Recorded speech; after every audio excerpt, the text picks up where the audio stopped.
Thanks for the invite, Nathan. I'm really delighted to be here. This is the first time I've done a formal presentation about relevant education. I've spoken about it to a lot of people one-on-one, but I've never done anything quite like this. So this is quite exciting for me. And also to give a context about the project itself, sort of high-level view. It is just me part-time. There's nothing other than me, part-time worker on it. The other part of my time I spend as a private tutor in maths, science, and computer science. And that's sort of relevant because it's about teaching children. So one of the things behind the project is, I mean, I enjoy what I teach, but I would so much prefer to be teaching this stuff to kids. And I sometimes do under the radar, which is absolutely fine. Okay. So I'm going to start with the predicates of the project itself. So what are the assumptions that I make that justify the existence of the project and the nature of the project? And you won't be, I think, no one will be surprised by any of these, but I'll just outline them. The first is the inevitability of humanity's transition. So it's pretty much accepted now by a wide range of people that this is going to happen. When I talk to random people, I'm writing a book, and I sort of mentioned I'm writing a book, and what it's about, and I say humanity's transition, and they pretty much get it. You don't, there's not a lot of explanation you need to go through to say this is happening. Be explicit about it, though. It could either be transformative or dystopic, and that's the key differentiator. And in order to, the default is dystopic, but if we want it to be transformative, we have to do some stuff, but there is no blueprint solution. So whatever it is that needs to be done isn't something that can be articulated as follow this step-by-step series of actions and everything will be fine. We know that's not the case. And that's, although people do keep trying to come up with blueprints, they never work. We know they're not going to work for a whole range of reasons. The third predicate is that in order to avoid dystopic transition, there needs to be, or requires, emergent systemic change. Again, no surprise to anyone on the call, I'm sure, about that. But interestingly, a lot of people, there's many different ways of articulating what we mean by that. So Daniel Schmachtenberger, for example, would say we need to find the third attractor. Those that follow Daniel Schmachtenberger will know what he means by that. Ian McGilchrist would say we need, the society, the culture needs to be driven by the right brain hemisphere as opposed to the left brain hemisphere. It was written extensively, wonderfully about that to explain that. Charles Eisenstein would put it differently. He would say we need to be telling ourselves a story of interbeing as opposed to the story of separation.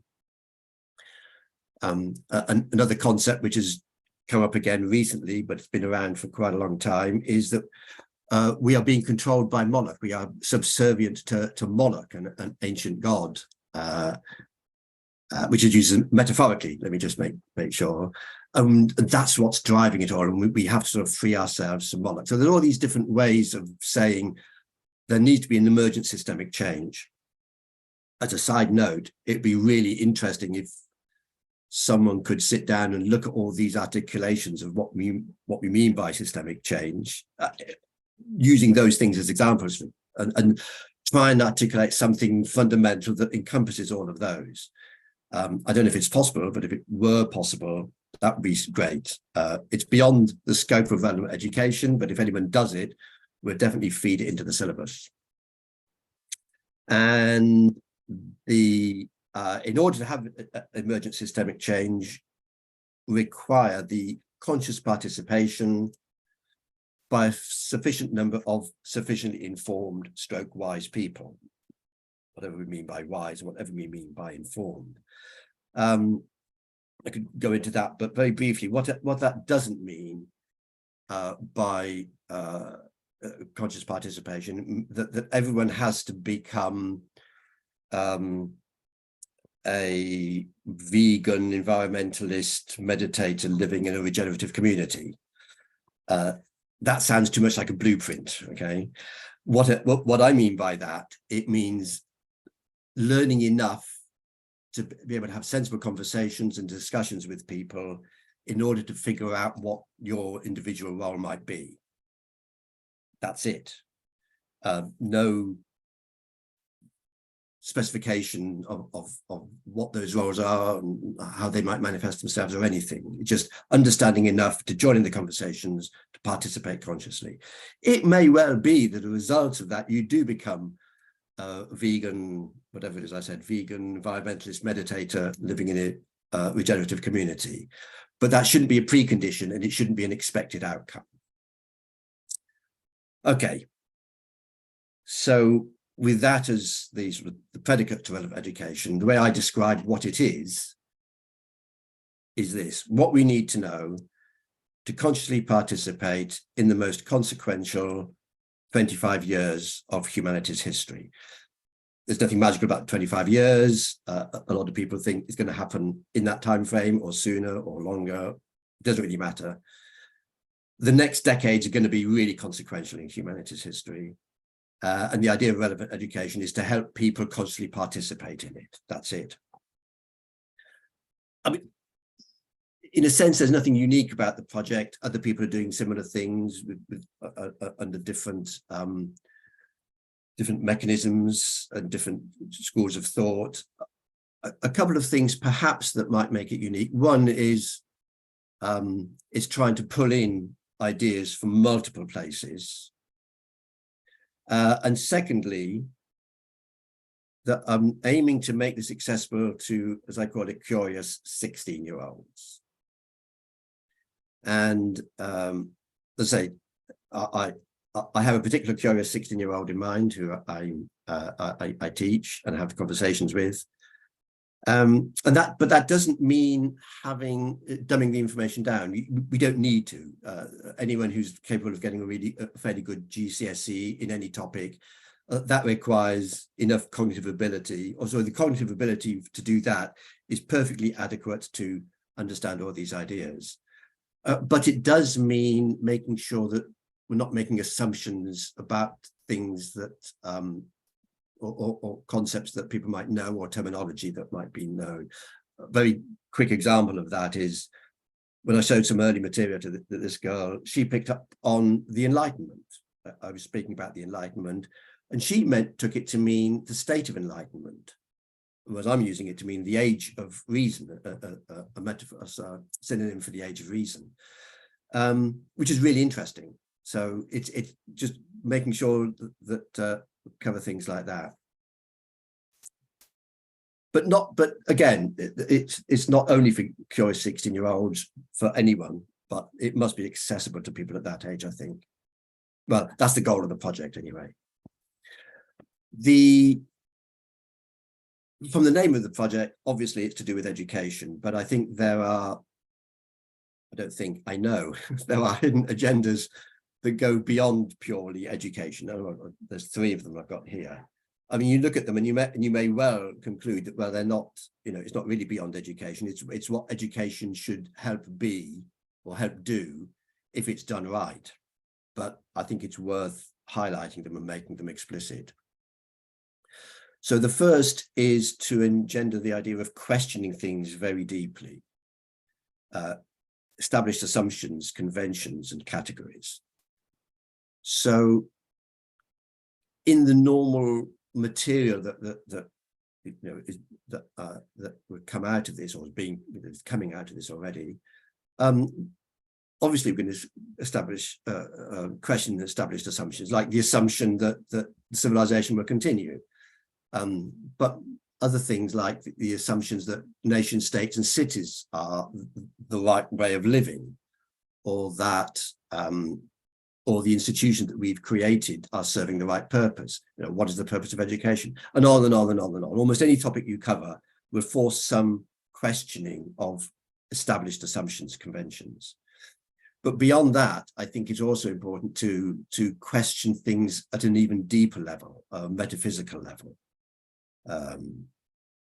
questioning the nature of reality, the nature of being and knowing and becoming. So really going into the metaphysics and getting people to think about things at that level.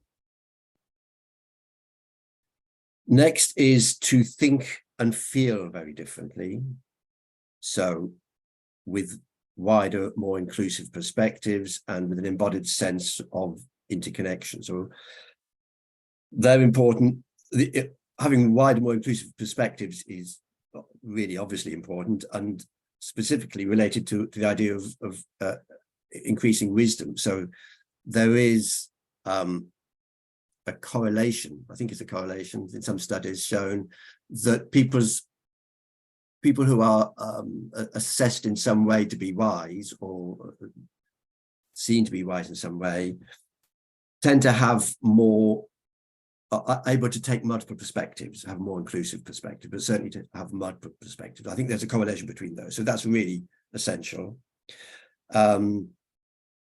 And the idea of embodied sense of interconnection is really just some words to talk about the fact that we need to include things like mysticism and transcendence. We need to have that element of that addresses the spiritual instinct. And that really has to be a core part of the whole project and part of the agenda within relevant education. And finally, fairly obviously, but the whole thing must trigger emotions. And it tends to do that, but I think we need to be conscious that that is also what we're trying to do. From the shock, concern, anger, fear of what we're doing to ourselves, how awful we are to each other, the disruption of nature, all the rest of it. So when you start to list all the different catastrophic risks we're exposed to, it's naturally going to create those emotions, and we shouldn't try to avoid them. They're part of it. And I think we need to, in a sense, sort of turn up the notch to put them there. But if we stop at that, then that's going to be counterproductive. Alongside that, we've got to engender a sense of awe and wonder at the universe. And I teach biology. I don't really teach biology. I just listen to an A-level student explaining it to me because he knows more than me. So I'm learning A-level biology from him.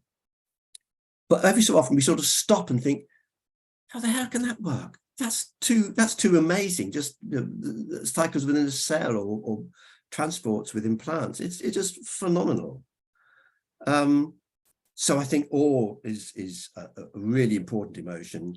But finally, the intense excitement and inspiration that we get from realizing what the potential is, the level of change that we need to create, and the nature of the new humanity that we're aiming for. Even if we can't define it, we can begin to see the contours of it. And that is, I don't think there's anything that can create a sense of excitement and purpose that is greater than that. I think that really needs to be emphasized a lot. So that's the idea of what the project's trying to do. So how are we trying to go about it? I keep saying we, it's me, but I'll use the word we. How are we trying to go about this? First of all, obviously, there has to be a book. It is in progress. I'll show you a little bit of an outline of that later on, but it is there. Next, really important, the co-evolving what I call a syllabus framework.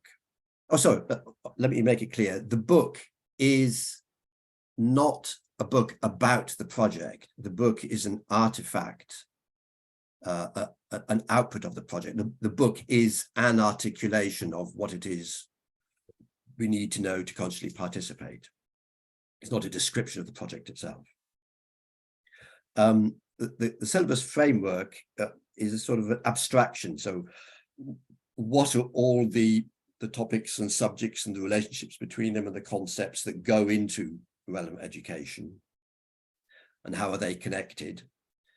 And I think it's important to represent that. I don't know how to represent it yet in some tool. I mean, at the moment, the closest we've got is some sort of mind map, but it needs to be something more sophisticated than that, so that multiple people can work on it. And when creating other artifacts other than the book, that could be a starting point to pull the ideas together and structure them and have some coherence and cross-referencing and so on. So that's a massive project in its own right, but I think it's an important part of it. An online education program, I think this is a fairly obvious thing to have. At as simple as it could just be sort of a YouTube channel with some videos on that. But there's many other ways of going about that, and it was, as well as, I think YouTube channel would be one, is a requirement, but there's other things you can do as well. It just occurred to me the other day, I was watching a talk by Khan, can't remember his other name, Khan from Khan Academy. I didn't realize quite how big and effective it is, particularly it's aimed at the States more, but it is huge. And he's aimed at the American educational syllabus, so it may be hard, but wouldn't it be wonderful to get relevant education material on Khan Academy? That would be amazing. Many other routes that we could go down on that as well. Local groups and meetings. So this is in red as in the book, just to show something is happening on that. So I have a meetup group in Oxford. It's very easy to set up meetup groups, as people know, anywhere across the world. So if anyone thinks that might be a good idea to set up a meetup group, then obviously you can go ahead and do it, but get in touch with me and I can tell you the experience I've had setting the one up in Oxford, the sort of topics, discussion topics we've had. And if there's enough people doing something similar, we could have a little community of meetup group organizers that are sharing experiences. And also summer school. So I'm planning to have a summer school in Oxford aimed directly at 16 to 18-year-olds who I probably have finished their exams and have got a bit of spare time. So I'm really looking forward to putting that together. And the final strand is replication and reuse. So all the material being created must be available for basically open source for people to use, reuse, jointly develop, create their own versions of the course or their own modules under different brand names. It really doesn't matter. The point is to make, ultimately, to get this, encourage the conscious participation of informed and wise people as broad as possible. So replication, reuse, and development is a key part. There's a couple of other strands which I haven't listed there, so more on the admin side, like the strand of finding funding, which hasn't really got underway, but also strands of promotion and marketing and awareness. So the obvious things need to be there as well. Okay. So how am I doing for time? Okay. Yeah, okay. I've nearly finished. So this is the parts of the book. It could be the beginnings of a syllabus structure. And you're looking at a picture from a mind map. Just as a slight aside, I'm writing the book in a tool called Scrivener. It's amazing product, very complicated and take quite a long learning curve to get into it, but it does everything you could want, including outputting content to mind maps. So I can actually briefly go to the mind map. So there it is. So I'll just go down one level just to sort of show you. So these are the parts. Next level down is the chapters. There are too many chapters. I somehow have to simplify the book. This is a challenge I'm facing at the moment. But the good thing is I think I've got the outline of the framework, which may have to be simplified to manifest itself as a book. But anyway, so challenging, so there's the prologue, normal stuff in the prologue, challenging the fundamentals, about worldviews, about roles of philosophy, science, religion, hemisphere-based knowing, so that's McGill-Chris stuff, and all the metaphysical stuff, being, knowing, changing, becoming, causing, meaning, purpose, values, things like that. I think that's really important. I'm spending quite a bit of time getting my own head around all this stuff, but I think it has to be a core part of it. And the discussions I have with my target audience girl, they are very often around those topics. So reviewing the past, examining the present, where we've come from, different ways of looking at history, different origin stories, what we've done to ourselves, crisis, the meaning crisis, the sense-making crisis, civilizational risks, all the risks that we're faced with, the AI meta risk, of course, high in there, delusions and dangers of current responses, trajectories of the time between worlds, how we might move between where we are now and where we might want to be. Growing, deciding, acting, and flourishing is about personal growth, the idea of personal development, and cultural development. Lots of stuff in there. I've put law, politics, governance, and education in there. They could well be under operating our civilization, but I think they're more to do with collective action and thinking. So this is part 4 is a catch-all. It's like all the things that are going on that don't necessarily fit into a bigger framework. I mean, they all do, to be honest, which complicates things, but requires that sort of their own little chapter. And in there, I'd put things like, what is the leading edge of these areas? What are the disruptive directions, and what are the potentially transformative directions? And can we tell the difference? So there's a lot of issues in that. Conceiving, gestating, and birthing a transformed community. So now it's, what can we say and what can we think about creating some transformation? At what level? How can we actually describe what has yet to emerge?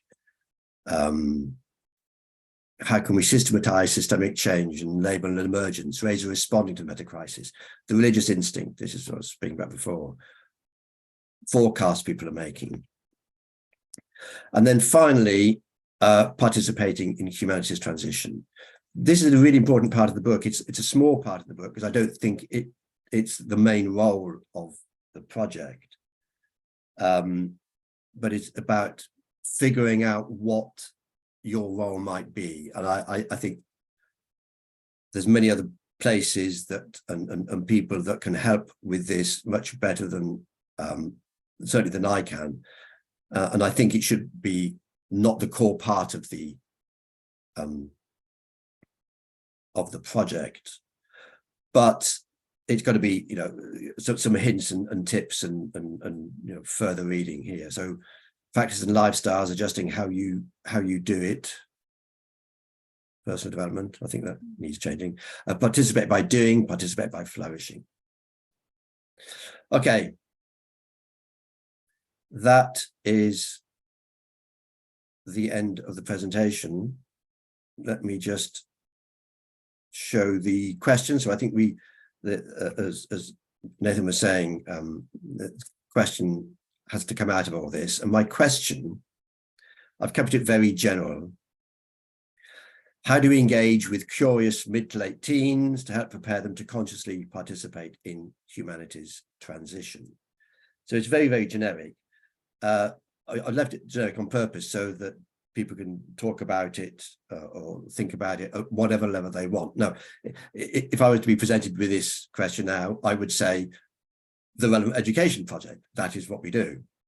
So one of the answers that, or things you might think about is, what are the improvements to the project? Have I, you know, is there some sort of strategy or approach that I'm not thinking of? Is there some directional thing that could be improved? Down to the sort of details, what key topics, you know, what are really, really key topics that need to be included? I think I've got most of them, but I could, you know, I may well have missed some. And I know I haven't given you time to look at them all, so that's slightly unfair. Are the hidden agendas adequate or inadequate? Are there other things we should be putting in there? What modes of teaching, what modes of engagement, what modes of technology could we use? and things like how do we balance the teacher authority? So me standing up, telling people this is what you do. So I'm going to face this in the summer school. It's relatively easy for me to sort of sit up, not on a whiteboard, but talking to people about stuff. But then how do I include the participatory investigation in a reasonable, reasonably controlled way, not let it get too out of hand. And then any other questions? So they were just sort of hints of what we might discuss in the next part of this session. So that's it. I'm done. Thank you for your attention. Excellent. Thank you so much, Alex. It's really great to see the breakdown of the book. It sounds awesome. I know we've spoken before about relevant education, and yeah, I really love the project. So glad we were able to share it here today and on YouTube. Yeah, I mean, I think let's open the floor. If anyone has anything or feels called to speak to this question, then feel free. I have some of my own ideas, but I'd like to open up to you guys first. If anyone feels inclined. Well, I'm always game for exposing my ignorance, so I thought I might as well jump in here, as Alex knows only too well. I've got so many questions, actually, Alex, that I hardly know where to start. I mean, obviously, you're kind of focusing on these teenagers because obviously they are the future. I'm guessing that they're the future movers and shakers that are going to have to cope with and shape the world over the next 25 years. I guess that's why you focused in on them.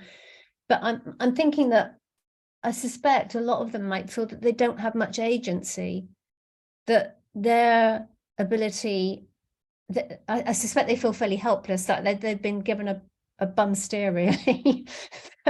that kind of what we've given them is a problem, and that they're faced with all sorts of types of authority, that any kind of changing the way they're educated is going to stumble, because take Rishi Sunak, and it's all about maths. His recent thing, you've got to teach kids maths till they're 18 and they hate maths. That's going to be the outcome, isn't it? Whereas actually teaching them some of this stuff would be intriguing and valuable, but I don't think you're going to get past Rishi Sunak and GDP issues.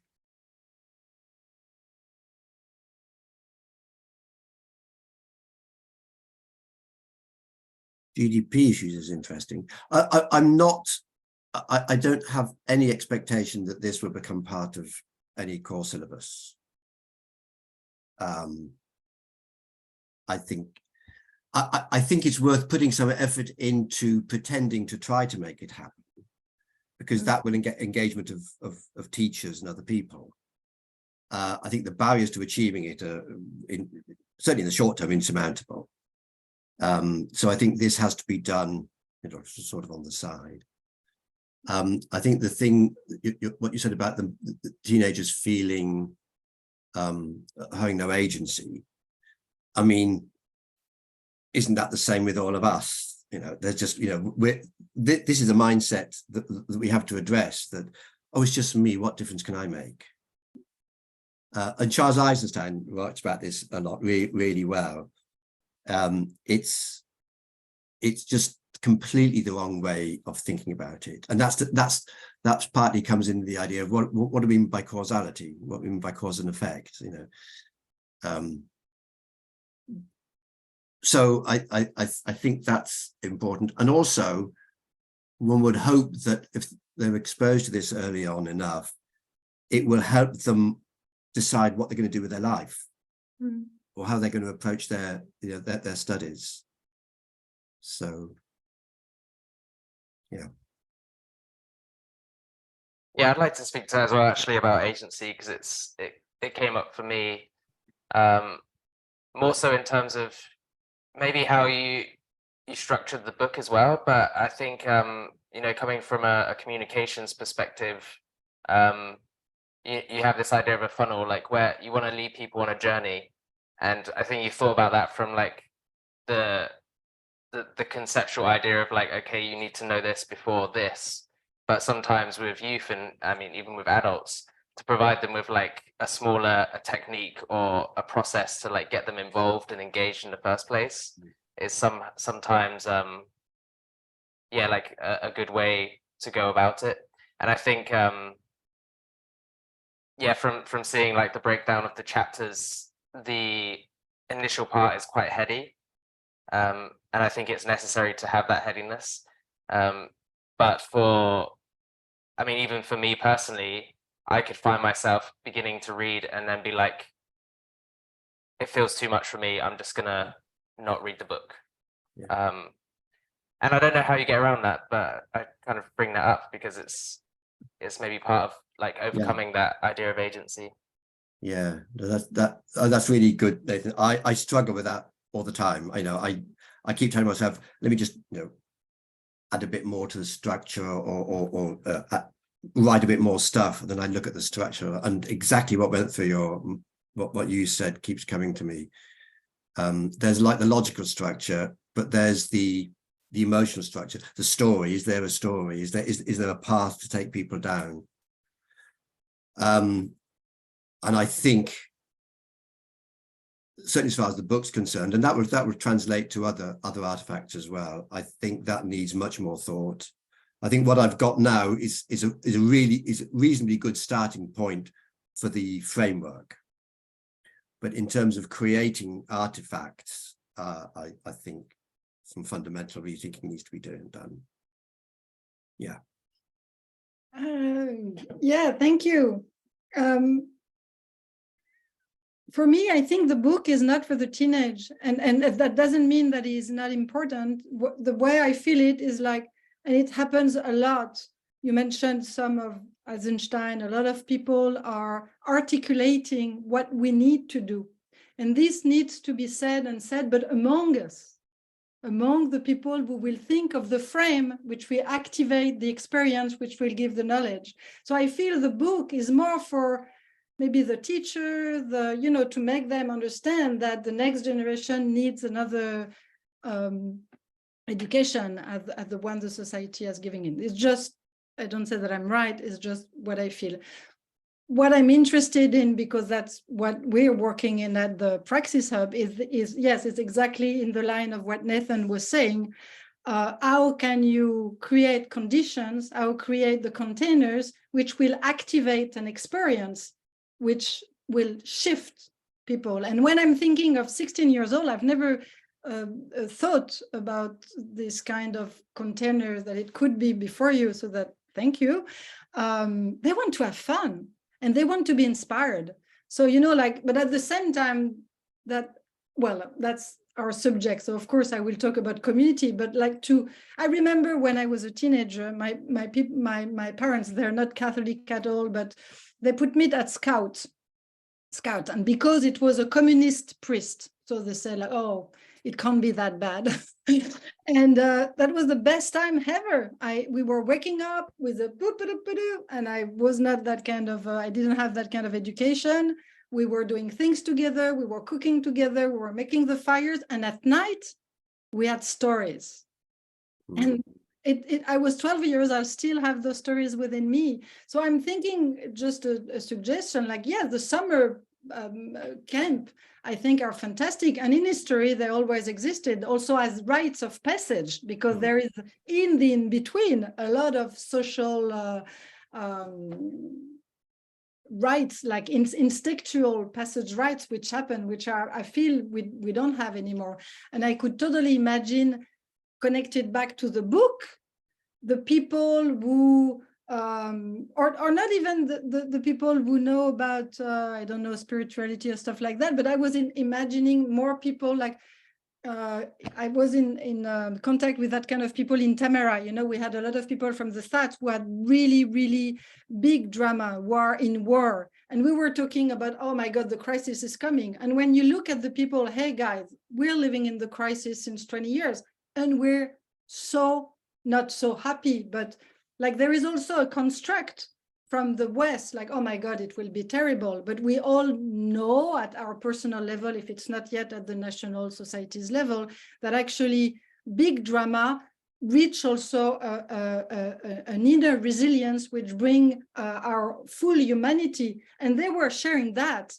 And they were basically sharing the fact that, hey, yes, it will be hard, but you will be human in a way that you never had been before. And I was thinking, like, if we could put those kind of really dramatic experience, but people who came out with that kind of stories to young people, and at the same time, yeah, doing fun thing and learning things, how to cook, how to make simple food with €3 per day, stuff like that, that they would have an experience, they would have a shifting experience for sure, I think. Yeah, I think that sort of role that you're doing, and there's other things maybe slightly differently, like the life learning, there's an organization that creates teaching hubs around the world, so it's not quite the same as yours, but I think those are the places for that to happen. And I don't see that as the role of relevant education. That's that's a sort of separate thing, but pointing people to that, absolutely. The question is whether teens would read the book. I do have an idea to share actually regarding that. Have you thought about kind of the like choose your own adventure style of book? I don't know. I used to read a lot when I was a kid, kind of by Ian Livingstone. It's kind of you start to read the pages and you can decide which way you want to go. Oh, I think that would also, I know it's going to be complex for you, but Scribble looks like you could probably do it. but for a 16-year-old? Yeah, I mean, even if you Really? look on Netflix, one of the highest rated movies recently was a choose your own adventure one called Bandersnatch, which adults, children, teenagers were all playing. And it's just a way to also kind of break the idea of the blueprint. Is people choose their own journey, people find their interests through their own choices. That's really interesting. As if I didn't have enough options. Thank you, Nathan. But that's one that just never occurred to me. That does sound interesting. Okay. Perhaps I can Complex. give you some input from our Swedish part of the world. Lovely, thanks. Yes. I happened to meet Alex through his web project, the Liminal Web Project.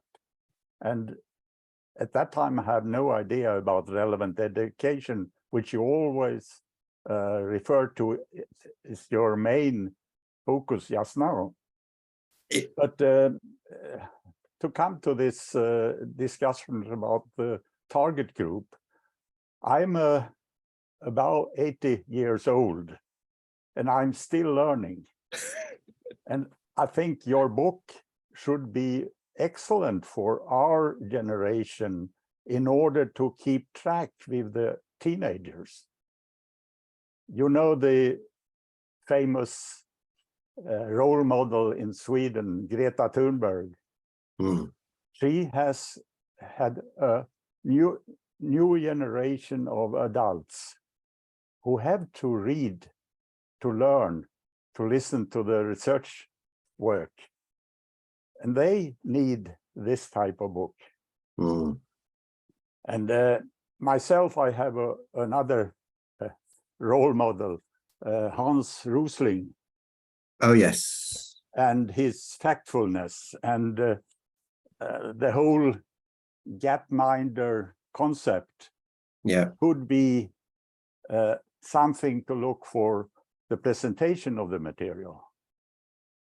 I think gapminder are still working through the next generation in the Rosling family. I also have a good book here, The Nordic Secret, which is written by Thomas Björkman and Lene Andersen. And they are also been well received, especially in the US, where they don't have this type of high school after the college, where adults could learn more about all the things that you have described. So you are on the right track, but I think we have to think more about the target group. Shouldn't it be for anybody who have an interest to learn more than you learn at Harvard or Chalmers University, where I was trained? Volker, it is the target group is everyone. So if you look on some of my other material, I say from 16 to 116-year-olds. Thanks. It's just that I wanted to make the point that it must be accessible to the 16-year-olds as well. Yeah. Because I've got quite a few books on my shelf, and there's very few 16-year-olds that would sort of pick them up and read them, any of those books. Whether I can produce something different that they might want to, I don't know. But it must at least be accessible. So, I mean, even if they were to pick up quite a few of those books, they start trying to read them and they just won't be accessible. They just say, well, talking about stuff I don't understand, terminology I don't understand, and so on. So at least I want to remove that barrier. But yeah, it is for everybody, definitely. Mm.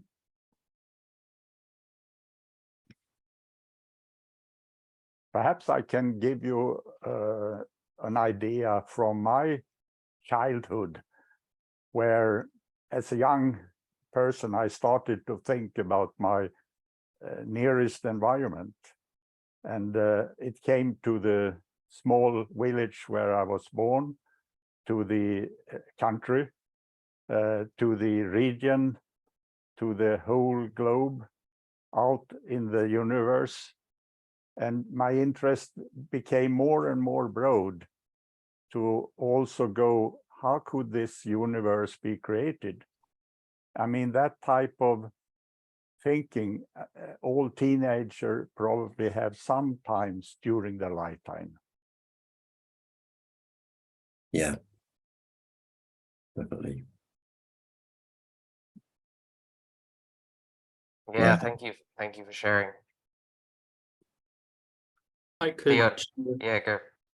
share my perspective. I'm 27 now, and I live in California.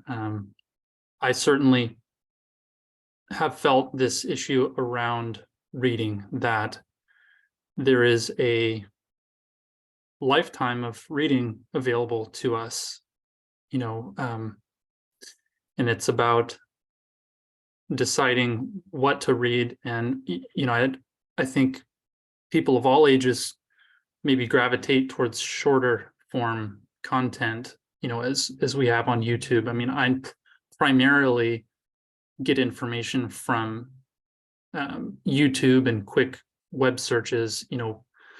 Even when I read an article, I'm skimming the article. And one question I have is, can knowledge be summarized? I think it's easy to claim a book summary will miss critical details, or it will miss nuances of an argument.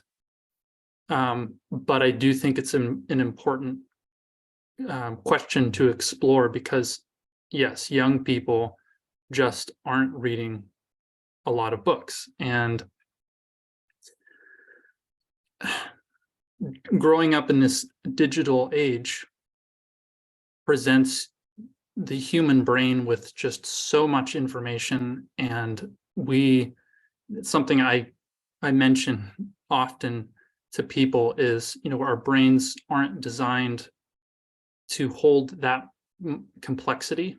And, it reminds me of how a computer works, that, or original computers, that they have to read, one byte at a time, or one segment at a time. Is it a 0 or is it a 1? And it's kind of like the human brain can only read one unit of information at a time, and it won't remember 10 units ago. And I'm not describing that elegantly, but it's a working memory issue. And so in terms of educating people and delivering complex content and working with, human development, the information delivery mechanism is something that I am curious about. And I agree that books are amazing, but it's, I just can't read them all. And I don't know what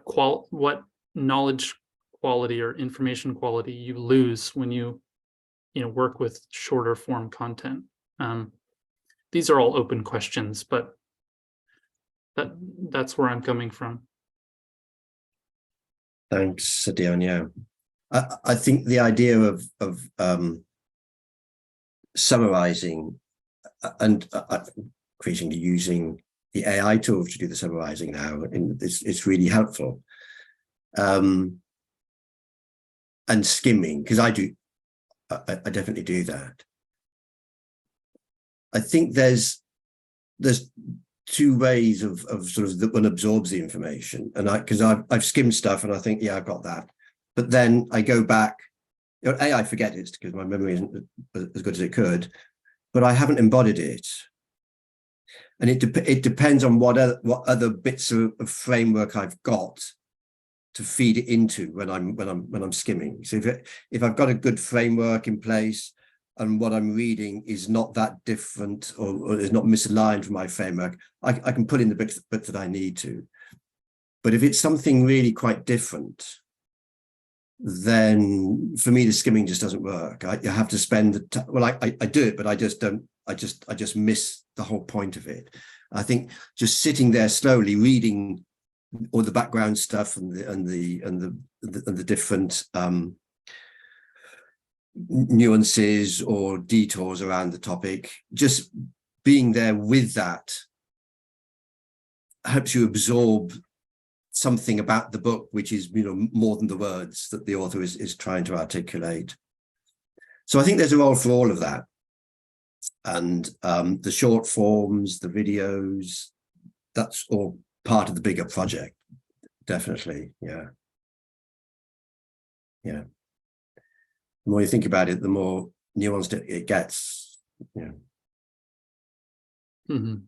Even, it reminds me of, we don't always remember what we read unless we're maybe taking notes on it or, critically evaluating it, connecting it to what we already know.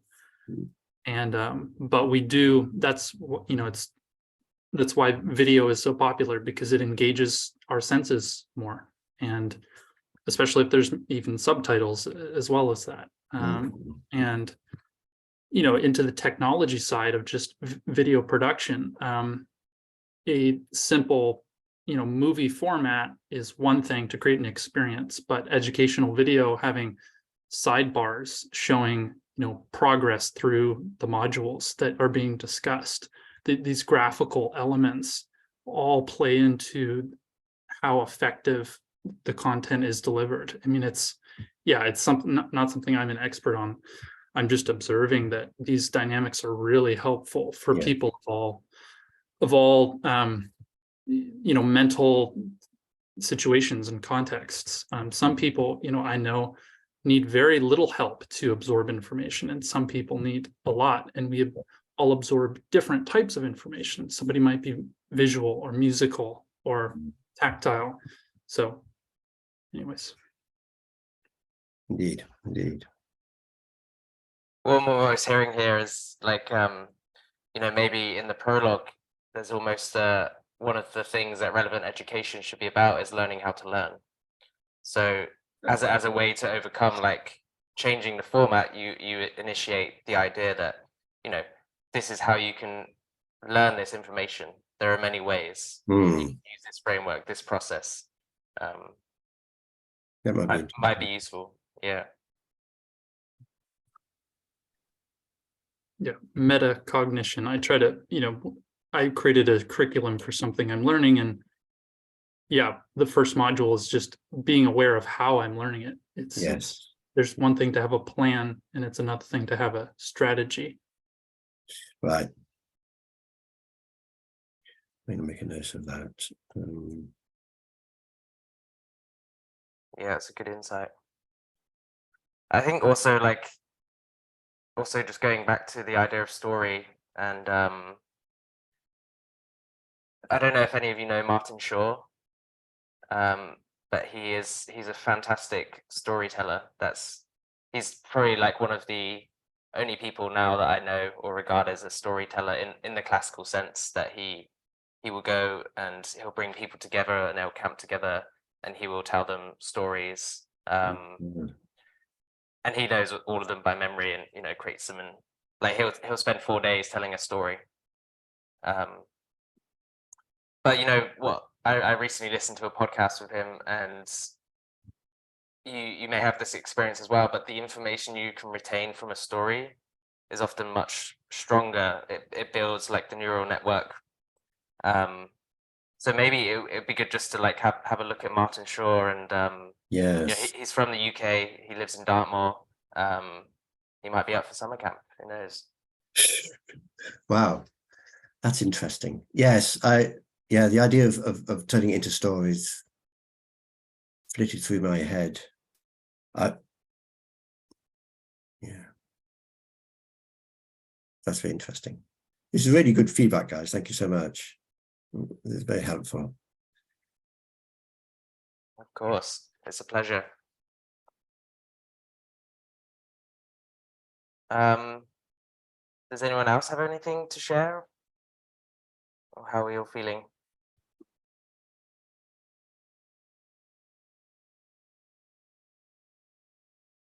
Excellent. I mean, how else can we support you, Alex? Like, what? How are you planning to approach the next phase of relevant education?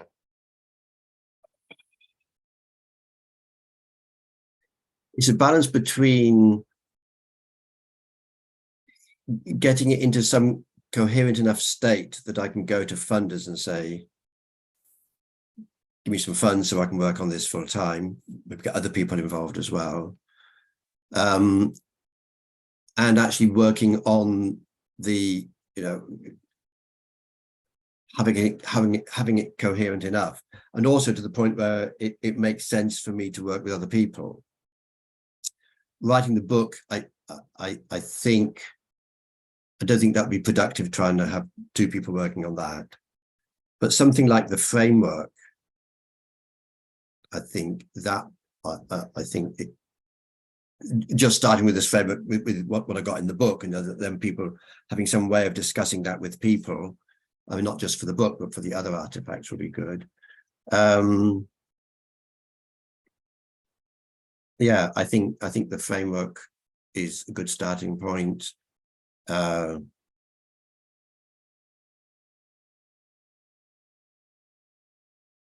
if anyone wanting to do meetups, I think that's a relatively easy thing to set up. You get the publicity given to you from Meetup. And there is a sort of a blueprint, some people sort of copy what I've done on my Meetup group. I'll probably improve it, but it's fairly easy to set that up. So discussions with people who want to set up Meetup groups, that'd be good. People interested in looking at the framework.